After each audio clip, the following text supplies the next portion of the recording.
So, what is up? Can y'all hear us good? Let's get this thing going, man. This is nuts. You guys are going to love this. You guys are going to love it. We're going to 2007 days ago. 2007.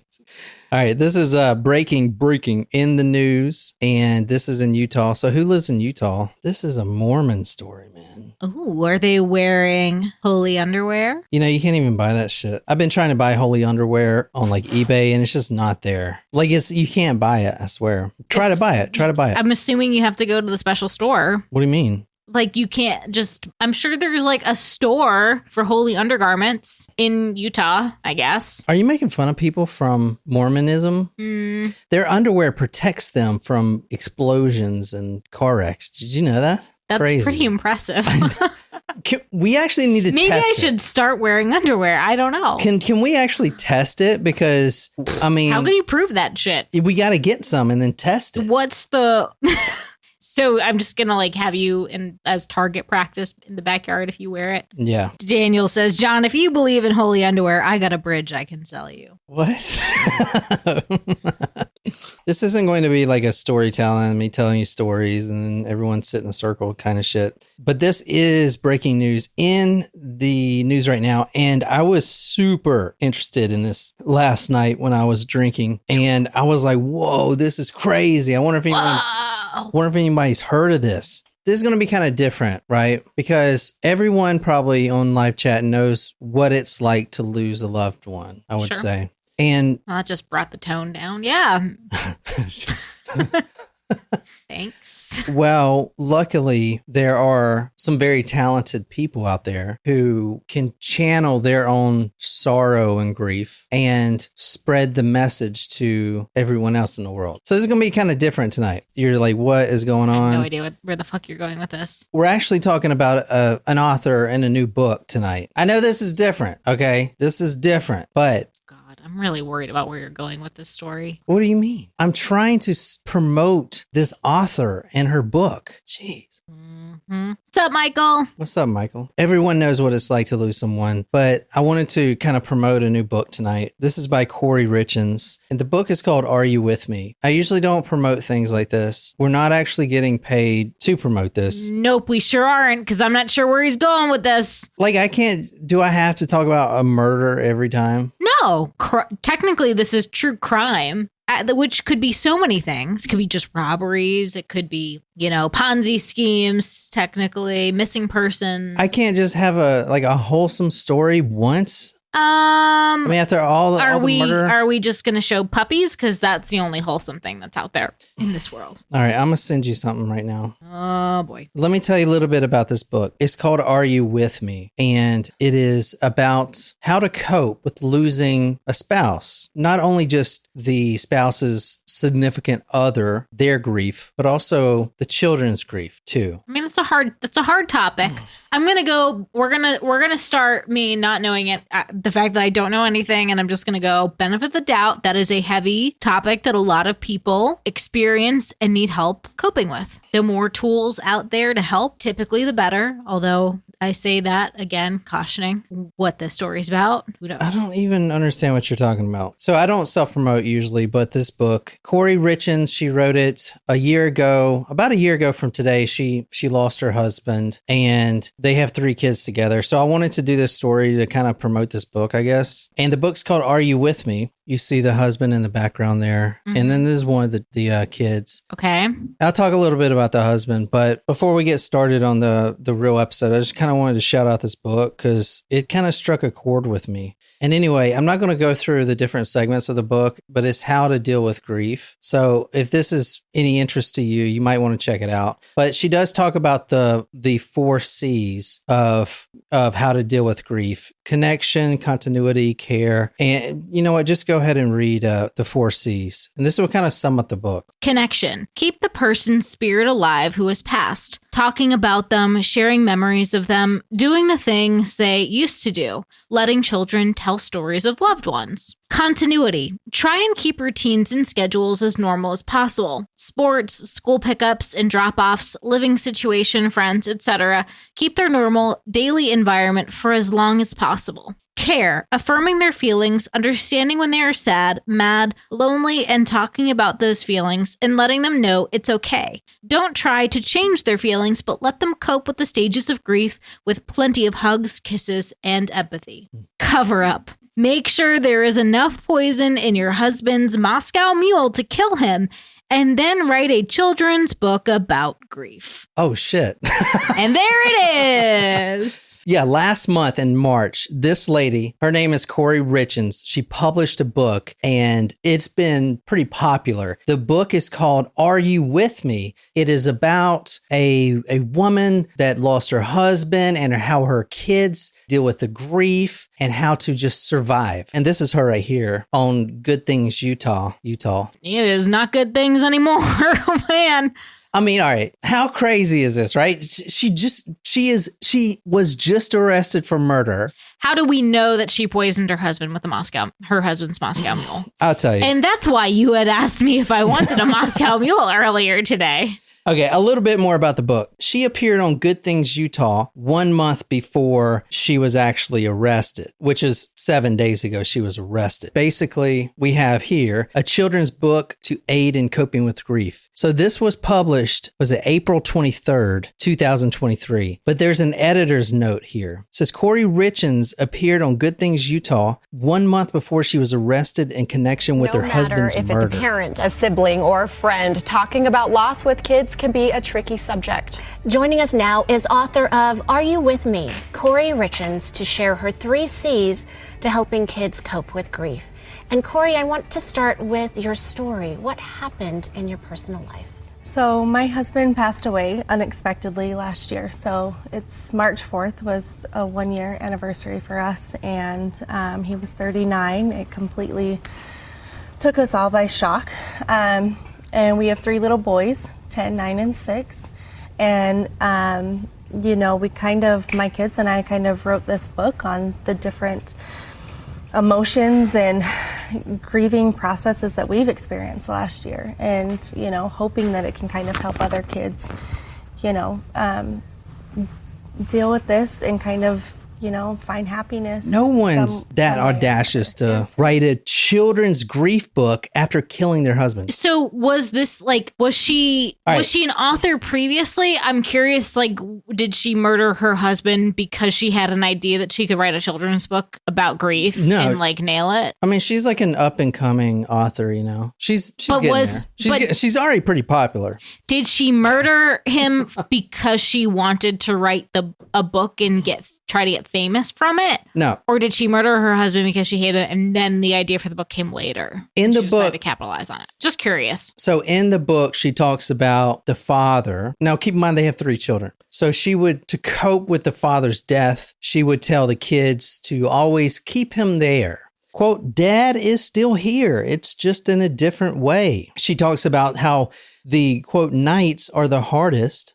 And I just wanted some story to read my kids at night, end quote. So what she did is she's been suffering with this grief of killing her husband.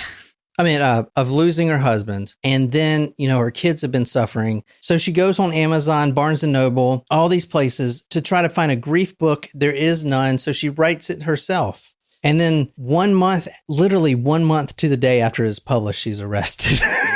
I spent about 3 hours of my life looking for it. I will pay someone, even if it's just a PDF, if you find it. It is nowhere yet. Really? It is nowhere yet. I know it was published, so people did download it. They're going to have to actually upload it. But as of now, you can't find this book anywhere. I've looked everywhere, man. It is not available. Amazon took it down. All the stores took it down. It's gone, Because damn, wouldn't you be cool to have that shit on your bookshelf? Shit. I don't know if we view that in the same way. All right, so this is Kouri Richins and her husband. Now, her husband is Mormon. Has anyone heard of this? Is she also Mormon? We'll get to all that. Okay. Tell me right now in live chat, has anyone heard this case? This is in the news now. A couple of people said that they had they saw the name. Sydney says she heard about it. Brandon said that he suggested it. Bullshit. When? You did not suggest this? That's what he said. I'm gonna go look. I don't believe it. I'm looking. No, I do believe you. Believe the best in people. I do believe you. No, you don't believe the best in people. I mean, granted, you do most of the research, all of the research on a true crime podcast. So, like, how can you believe the best in people? But Brandon, he sent you a TikTok, he said. There What? you have it. I can't open TikToks. And you didn't send me one, did you? Did he private message you one? Did he DM you? I don't know, man. Maybe you sent Karen Kilograph the Send TikTok. case request.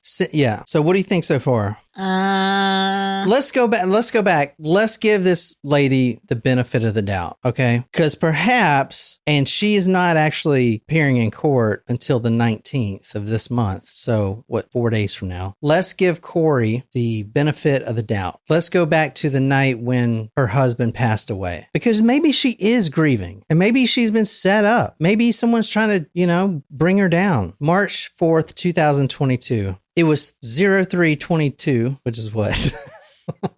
322. It was 3:22 in the morning, and the EMS team responded to 282 Willow Court, which let's go there now, actually. So at 3:22 a.m., a 911 call came in to this residence. Wow, this is a big ass house right here. Look at this thing. Look at how many boats they got. Whoa. And look at it. They have a basketball court or tennis court. Look. It's like a helicopter pad, doesn't it? I bet it's gated. Is this thing gated? Man, I wish I was rich, I don't think true crime podcasting is going to get us rich. You think so? Damn, this shit's not even I don't gated. know. We may as well keep going, find out. Why the hell didn't the Google car go down there? I mean, then again, it's in Utah. Like, who wants to live there? I mean, those are huge. That's a McMansion. March 4th, 2022. It is 3:22 in the morning. EMS responded to 282 Willow Court in Summit County. Unresponsive male. He's on the floor. He's at the foot of the bed. His name is Eric Richins. I showed you a picture, right? Mm-hmm. Of him. The two of them together. You showed a picture. This man is unresponsive. He was, quote, cold to the touch when his wife of 10 years called 911. Around 2100 hours, which is a few hours before the wife called, the husband and her were celebrating closing a house for her business. She made Eric, her husband, doting husband, a Moscow Mule, and he drank it in bed. And around that time, he went to bed. Don't Mormons not drink alcohol? I mean, you could be a shitty Mormon, Okay, but that's right. It's like against their religion. Yeah. I mean, I knew a lot of Muslims that ate bacon, True. Just how, level of devoutness. Okay. Yeah. So that night at 9:00, he drinks this Moscow Mule, and it tastes a little funny, but, it is a little strong. The alcohol is a little strong. He doesn't want to insult her cocktail making. Well, yeah. And I don't think he drank. I don't know if he drank all of it or not, because when you put 5 times the lethal dose of fentanyl in someone's Moscow Mule, I don't know if you can finish all that before you're dead, because that shit kills you quick. 5 just a times. How much? That's just a little bit, right? 5 times the amount to kill someone. How is she getting a hold of fentanyl? Well, she has a drug dealer. All Mormons have drug dealers. It's in the holy book. I'm learning so much about the Mormon faith. So around that time, he obviously dies. Now, what she said is he goes to sleep around 9:00. She goes into the room with her kids. One of her children has been having night terrors. So she sleeps in there with him and then only wakes up at 3 in the morning and goes back and, oh my God, he's dead. Now, the police, when they questioned her after this happened a year ago, they knew that she was lying about that. About her going into her kids' room? Yeah, because she said that she left her phone charging on her nightstand in the master, right? Mm-hmm. However, I mean, how do you think they figured that out with their phone? By if she maybe was checking her phone or doing other things on her phone at that time, like if she sent any messages or posted something on social media, maybe. So law enforcement, they checked her phone and they found that it was, quote, locked and unlocked multiple times. And there was also movement recorded on the phone. So she was going back and forth between the husband's room and the kids' room. And the phone tracks all that. Like your phone tracks all that shit. That new phone you got? I mean, so does his watch, but same thing. Mm-hmm. But you can turn it off, but it tracks you walk into different rooms. You know what I'm saying? Mm-hmm. I got to figure out how to turn that shit off because that is creepy as fuck. Mm-hmm. She had told her family for an entire year. Like, they just found out that she murdered him. They knew he was dead, but she told everyone that he died of a, quote, brain aneurysm. And she told one friend, quote, young people have those. Well, I mean, of course, if she's trying to get away with murder, of course she didn't tell her friends and family she murdered him. Yeah. All right, well, give me a motive here. Money. They live in a very wealthy neighborhood. So they have money. She wanted his money. So she didn't make her own money? Maybe not. Yeah, Wolfie said she needed writing material. She needed writing material. Dude, if you can find that book for real, that's crazy. All right. That's crazy. This is from her arrest report. Quote, following an autopsy and pursuant to toxicology findings from the autopsy, it was determined that Eric died from an overdose of fentanyl. Brandon and I were talking about that the other day. Like, fentanyl is the new drug to kill people. That's what I think why you heard this story or something, or he told you this story. That's what, didn't John reply to this saying fentanyl was his favorite murder method? I don't know. So maybe that's how you stumbled upon this case. The medical examiner indicated the level of fentanyl in Eric's system was approximately 5 times the lethal dosage. The medical examiner stated that fentanyl in Eric's system was illicit fentanyl and not medical grade fentanyl. It is also the opinion of the medical examiner after evaluating Eric's gastric fluid contents that the fentanyl in Eric's body was ingested orally. When Stella had her surgery in the fall, fentanyl was one of the... They gave her fentanyl? Mm-hmm. Those fucking little bastards. They gave him fentanyl? I think it was like to help either. It was for, I guess it was for the pain for the surgery when she first had it. I mean, I guess it's a good thing if you don't, like, overdose on it. Fuck, I don't know. Seems like everyone... But I did see that on the list of medications and I was like, is there an alternative to this? The husband had no prior drug use or anything. And this is from Greg Scortis, the attorney for the deceased husband's family. 39 years old, not any history of substance abuse, alcohol, drugs, had never been charged with a crime, never had a family history of addiction, never had even a minor possession of alcohol. He was very healthy and took very good care of himself. So I said he was 39. He was a basketball coach, father of 3, soccer coach, good guy, I guess. I did say he's a big game hunter, but, whatever. Anyway. Not a fan. Yeah, not a fan. I think big game hunters deserve to be killed. That's just my opinion. So I think they should... No sympathy here for me. Because you can kill an innocent animal. Well, I understand that a lot of people hunt in like areas of overpopulation and things like that. But I'm not a fan of like hunting. Yeah, rare. There's photos of him hunting shit that he's not going to eat. He's just going to hang on his fucking wall. Like these rich people fly to, the freaking Sahara to do this shit. It makes me fucking sick. I think everyone who's a big game hunter deserves to die. Well, yeah, I don't know. Fuck. I'll probably not put that in the podcast. The attorney said, quote, and in fact, he told some family members that if something ever happened to him to check out his wife to make sure that she didn't get away with something. He felt that she was trying to kill him. And in retrospect, he appears to have been right.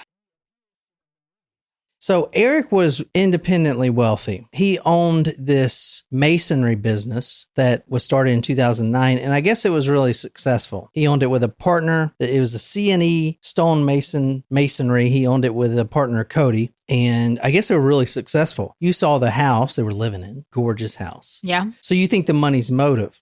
Yeah. You think the money's motive? More money, more problems. You think the motive is money? What does everyone else say? Is it, and the house did it for you, right? I mean, it looked like it had a freaking helicopter pad. Yeah, that is true. What's up, Courtney? What's up, Courtney? Kouri started stealing money from her husband in 2016. So they got married in 2013, and she was not well made when they met. In fact, try to take a guess where they met. She was a cashier at one of your favorite places of all time. Are you being sarcastic or serious? And it's kind of a place where doers get things done. Home Depot. This is the second... We were just there last night buying a whole bunch of things. Dude, this is the second Home Depot killer. Yeah, Isn't that crazy? that is crazy. Because remember I can't remember her name, Alyssa Busa Sampe or something? Yeah, he wanted to take her to like a wedding and she didn't. Yeah, the quid pro quo. Well, so he was Quid pro quo. this guy that we're talking about was a manager at Home Depot. And now Kouri had been a checkout girl at Home Depot when they met. So they met, got married in 2013. Okay. He would go in there because obviously he's a contractor. He's a mason worker and he would go in there all the time. Got it. And actually, there's a interview that one station did about Kouri's coworker, an older lady. She's the one that hooked them up. So kind of like, oh, he's cute. He shops here all the time. Exactly. Yeah. That's exactly what it was. He must be successful. He's a contractor. Yep. I don't understand this, man. When you get married. Go on. No, all right. Our anniversary is next week, you know?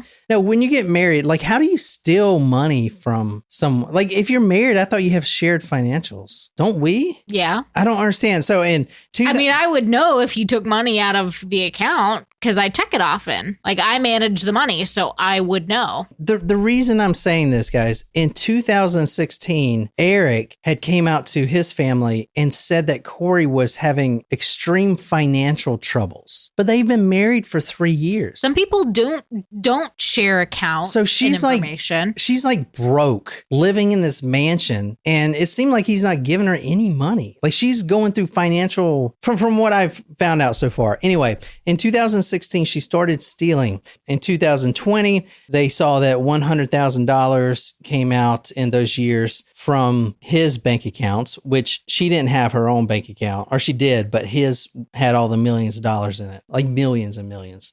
So she also admitted to him that she put $30,000 of credit on his credit cards. Just 2 years before, she, using a fraudulent power of attorney, got him to sign off. Well, not him to sign off. She went in there and said, hey, I'm power of attorney of my husband. She got $250,000. Now, this is before the murder. She murdered him. This is before the murder. And all of these financial transactions, the bank calls him or whatever to get him reversed. Like, he knows about all this. He's seeing all this. And she's even apologizing. I mean, the power of attorney, the fraudulent power of attorney is crazy, right? I mean, what would you do if I did that? I mean, you'd be like, we need to talk, you know? Would you keep living with me? I mean, that is like... I would assume if there's not a good reason, and the reason is to take $250,000, yeah, we're going to have a talk. It's crazy. But anyway, she had promised to pay back the loan. She promised her husband to pay back the loan, everything that she stole. When do you think the due date was? Day she murdered him. Isn't that a coinky dink? Coinky dink. That is a coinky dink. All right. We should have saved this episode for our anniversary next week. Why? I'm just kind of teasing. I don't know. We need to do a romantic murder, like a Carl Tanzler for our anniversary. Here's a couple weird things. Well, not weird. I guess if your wife is stealing your money behind your back, you would do the same thing. But he had a life insurance policy and a pretty big one. However, his business partner, Kouri, the other guy in his masonry business, was the primary beneficiary of that life insurance policy. So she knows that. And in January 2022, she actually logs into his account and changed it from Cody's name to her name. And then the life insurance company, they immediately get on the phone with Eric, and now he knows that she did that. This is a year before he died. Holy shit. Oh my God. I mean, the minute you know that that's changed is the minute you should just hire a bodyguard because she gonna kill you. Why do you think she needs all this money? Well, you said she was in really bad financial state before, so is she in a shit ton of debt? What does that say? Oh, she's a realtor. Local realtor, buying or selling. Kouri Richins. I guess she wasn't very good at that. No, she was not. And he's in the masonry business. You would think they would be complementary to one another. Money is the motive here, but there is a specific reason if you want to try to guess what that is as we go through this. But it's not just money. It's something else. She had a celebration the day after she murdered her husband, and she was celebrating something. Jesus Christ. I know this woman. What the fuck could she be celebrating? This woman just has. Was it like her kid's birthday or something? Because otherwise, I don't know. This woman has like no shame. How did it take a year for her to get arrested? I think what happened is They're just trying to build an ironclad case against her. I think so. I think they were trying to build a case. They were probably going to arrest her maybe a couple months, a year, whatever. Like, just let her do her see thing. how far she goes with this whole book thing. And so she just released this book. So she's all over the news, self-promoting this book about living with the grief of your dead husband that she killed a year ago. And I bet the police were just like, "Oh, what the? Are you serious?" They were just like, keep going. Keep it going. We're going to put you away for life. I mean, who the fuck does this, man? Lauren's guess, was she engaged to somebody else? No, there is rumor, and I haven't validated it yet. This is a breaking news case, but I've seen it everywhere that there's an affair she was having. Maybe even he was having. I couldn't find a name yet or anything else. We do know that those text messages, we don't know who they are to. We know they are to the initial C.L, so I don't know who that is. All right, check this out. Because this is kind of what your mom did to me. They get married in 2013. Oh, it's such a beautiful wedding. He's rich. She is just living the fairy tale. This is Cinderella. She was not poor, but she was not making hardly anything, driving a beater, working at Home Depot where doers get things done, which is the perfect motto for this case. She's working at Home Depot as the bag girl. And the friend that I was listening to an interview with, she said that Kouri was a type of person who she was content being a bag girl. She didn't think she could handle the responsibility of going up the chain, being a manager, stuff like that, if that does anything. But now she meets this man. They get married, this beautiful wedding. They travel everywhere. There's photos of them all happy, smiling. But on that beautiful wedding day, Eric's mother comes up to her new daughter-in-law, says, "Congratulations. It's such a beautiful wedding. You're going to be so happy with my son. Can you just sign this prenup here?" This prenup that she signed stated that all of the assets in her son's marriage to Kouri would stay separated. However, there's a caveat. Unless he died? Unless he died before her and they were still married. Now, here's a little kick in the cunt because she didn't know this. She only found this out last week. She who? The killer. Killer, yeah. Yeah, Kouri. She just found this shit out. And she's probably more pissed about this than getting caught. She didn't know. But because, all right, all she's got to do is get rid of this dude. And if they're still married, she gets, and I'm talking about a substantial amount of wealth. Right. Like the holdings were 4 million around, that's how much he's worth, 3 or 4 million. Mm-hmm. All right. So, but she didn't know until recently that he actually transferred all of his assets, everything that he owned, to his sister in a trust account. So now it won't automatically go to Kouri because her sister-in-law is the beneficiary of everything. So basically, Eric was worth nothing. He was so scared that she was going to kill him and that she has poisoned him at least 5 times before. Even once on Valentine's Day. And then he told his friends and his whole family that she's poisoning him. Anyway, oh my God. I know, right? I mean, what the fuck? I mean, this guy should still be alive. I mean, I don't know, man. Like you poison someone once and I mean, that's it. You poison me? Fuck you. I ain't ever eating your shit anymore. I mean, and she poisoned this dude over and over and over. That's called love. That's called being in love. Right? It's called being married. That's something. All right. So she didn't know that he had already transferred all his assets to her sister. He also, like I said, made his business partner the life insurance holder. From ABC4, quote, "When Eric passed away, Kouri set forth a claim totaling $3,641,549.28 of Eric's money. According to the claim, Kouri's premarital agreement guaranteed her a $2 million ownership interest in Eric's stonemasonry company. She claimed the additional $1.4 million for their family home, mortgage payments, construction costs, and personal property." So he dies. She celebrates. She goes and tries to pull out this money. But then the sister gets a call. Her sister-in-law, Katie Richins, the sister, Eric's sister, gets a call. So she files a petition to disqualify Kouri because she committed a, quote, disqualifying homicide of her brother Eric, thereby forfeiting all benefits under the estate, revoking any disposition or appointment of property in any instrument signed by Eric, serving any rights as joint tenants. It's basically, she's saying that she killed her brother right there. It says disqualifying homicide. Isn't that crazy? Yeah. Nuts, right? The drug dealer. She had bought fentanyl from this guy who's unnamed now, but he's been arrested for multiple drug-related felonies. She initially bought fentanyl, quote, for an investor who had back injury. According to Kouri's arrest warrant, after buying fentanyl the first time, she went back to the dealer. 2 weeks later, she goes back to the dealer and she asked for stronger ones. But the exact word she used, because you remember she poisoned him the first time with fentanyl, it didn't work. She wanted, quote, some of the Michael Jackson stuff, end quote. Oh my God. Is this not the craziest shit ever?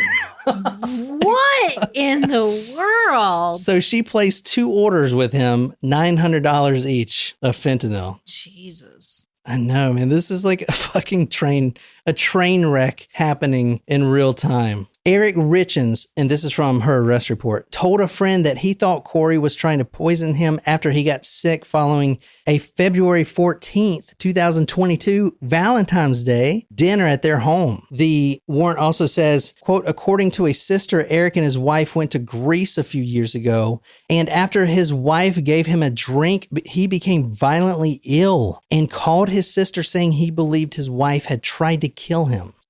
Isn't this just nuts, dude? Yeah, I'm really bummed that he wasn't able to get out of the marriage or find a way out. Oh, he could have got out. He's rich. He could have just fucking left, took the kids and left. We'll never know why he didn't, or if he was kind of trying to. Maybe he was getting his ducks in a row to try to leave her. I don't know. He was, apparently, from what I was reading, he had been throwing up the divorce thing in the mix. But yeah, he's trying to get all the financials because I don't think even Utah is going to just let him take all the money, all of his money and just leave her for broke. I mean, she's got 3 kids with him. Well, if there's a prenup, it's possible. I don't know. Fuck, maybe. I mean, I don't know. Maybe he was trying to build a case of attempted murder so that he wouldn't have to pay anything, I wouldn't. All right. And, all right.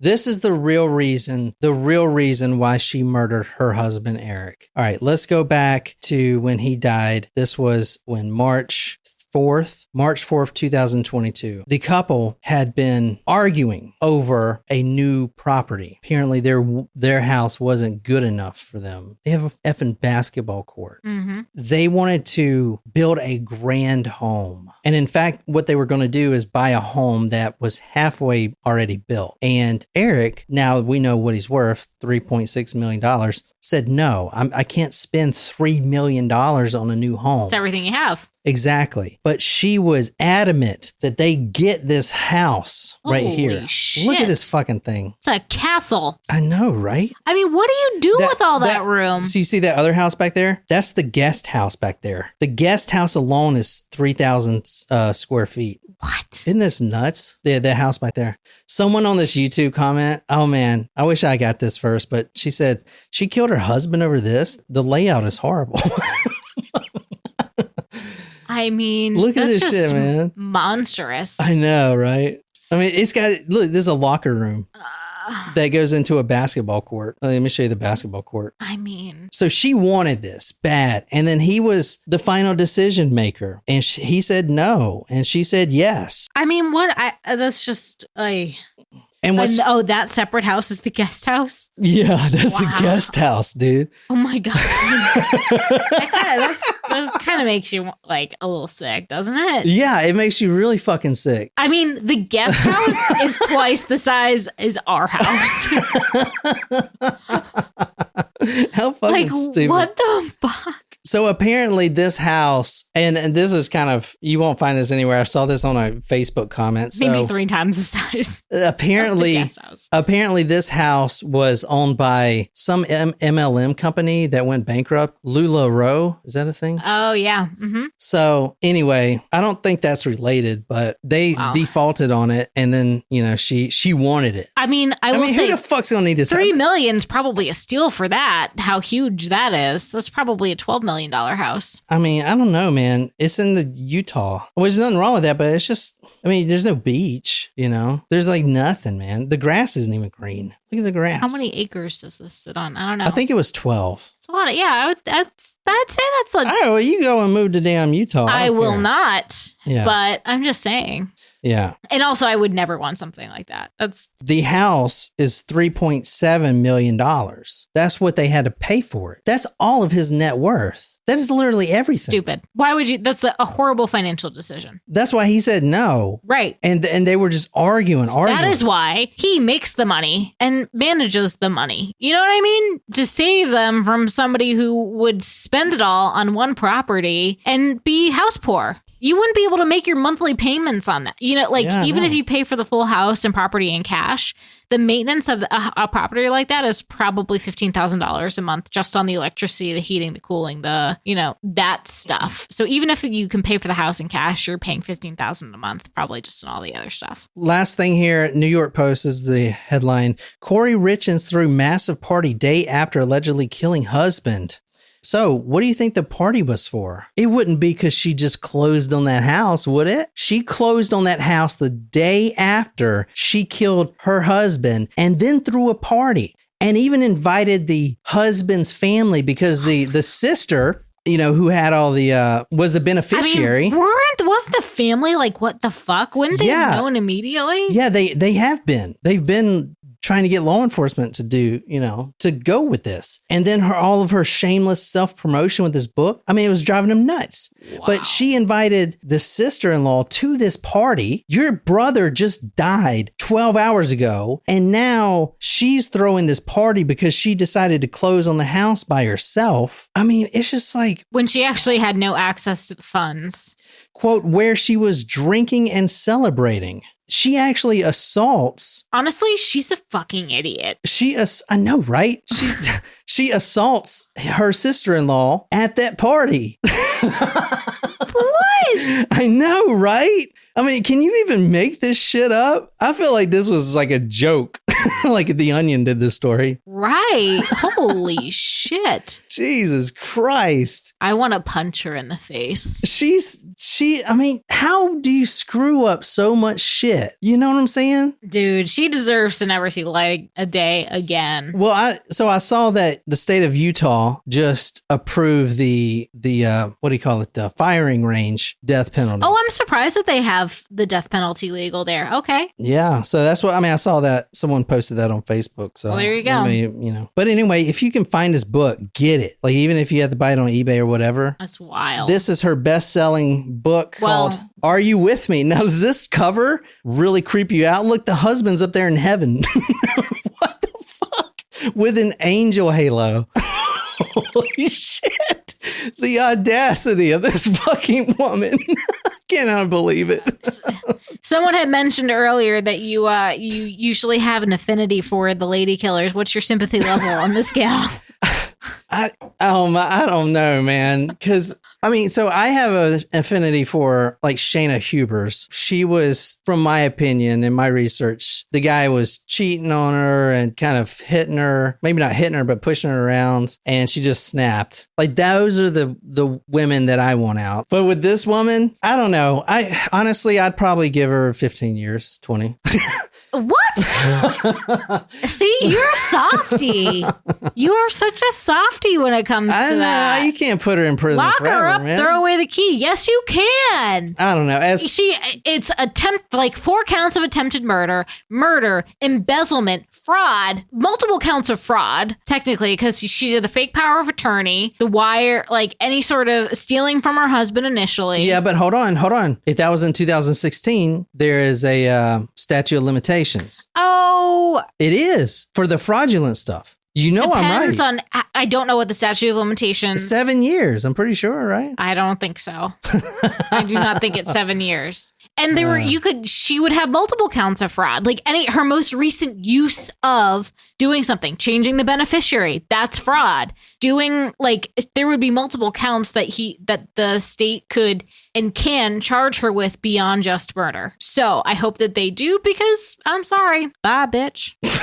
Bye, bitch. I need a title for this one. I want to put it out tomorrow to get ahead of the game, before Morbid puts it out. I've been thinking all day, like Mormon something. I don't know, man. Someone come up with one. I don't know if it has to be Mormon. Yeah, that's another thing, Sydney. The kids are now, think about their life. Dude, just think about this real quick. This is the last thing I'm going to say. She used her kids, that came out of her body. She wrote a book because they were grieving for a year. And she still are. And in the interviews, if you watch the interviews, she talks about, how the nights are the worst, and she just tells her kids, Daddy's here. He's just in another form. He's always here with us. This is how you grieve. The 3 C's. What was it? Control or some shit? What was the 3 C's? The 4th one should be kind. I like to cover up. That was good. There was surprisingly a lot on that for being in the news now. So it's just a crazy freaking story. John, why is she saying my name like that? Maybe she has a suggestion for you. Hang on. The Book of Moron. Oh my God. Oh my God. That's really good. Holy shit. Oh my God. Dude, I don't know if anyone can beat that. That is so good. That's good. That's really good. Holy shit. Good job, Shram. That was good. That's the one to beat so far, y'all. Y'all might as well just pack it in.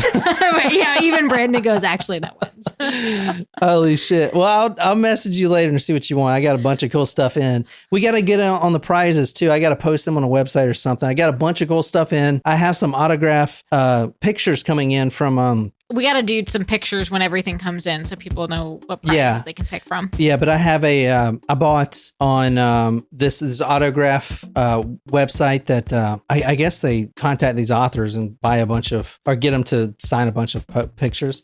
But this guy named Joe Kinda, he's like a homicide detective and an author, I think. So I got like 10 of them coming in. Cool. Anyway, thank you so much. I hope you guys enjoyed it. And that's it. So until next time, good night, you lovely, lovely people.